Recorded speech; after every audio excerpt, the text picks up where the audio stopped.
Pemerintah Malaysia sendiri saat ini telah menjual harga bensin eceran untuk bensin beroktan 95 yaitu sekitar RM2.30 atau sekitar Rp8.700.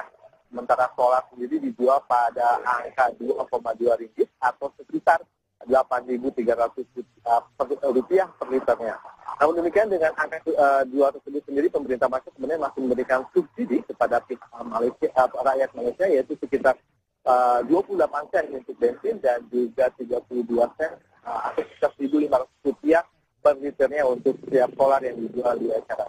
Namun demikian sebenarnya pemerintah Malaysia pun sama dengan pemerintah Indonesia di mana merasa kebingungan dengan jumlah subsidi yang diberikan hampir setiap tahunnya.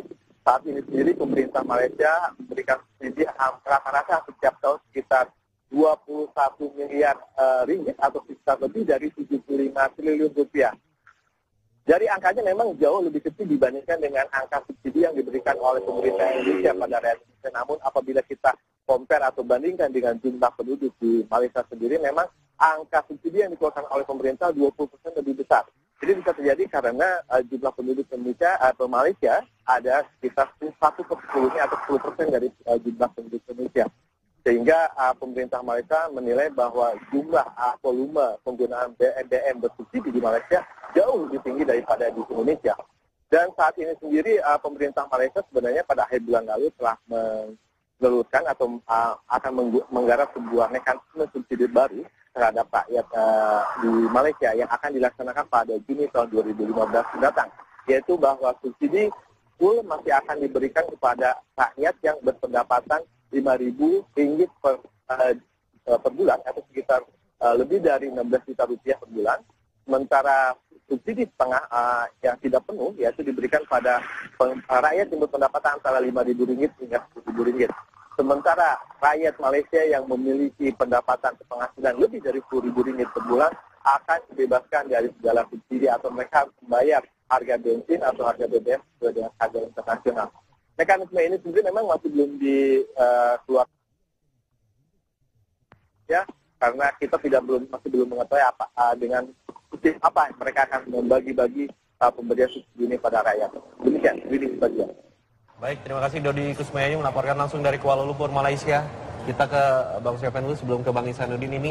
Menanggapi ini sedikit begitu. Apa sebenarnya tidak ada relevansinya begitu ya antara Indonesia dengan Malaysia tadi? Kalau harga minyak dunia turun, maka di Malaysia menurunkan. Tapi kenapa kita menaikkan malah, Bang? Itu masalahnya gini ya kan.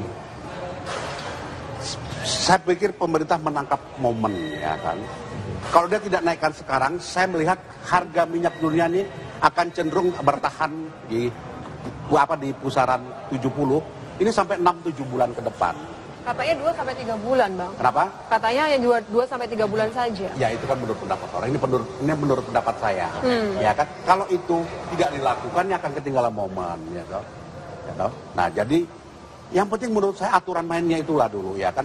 Kita jangan hanya berribut di antara harga dinaikkan atau diturunkan. Ya. Ya kan harusnya yang kita bedah, kita perkecil, kita persempit aja ruangnya kan gitu.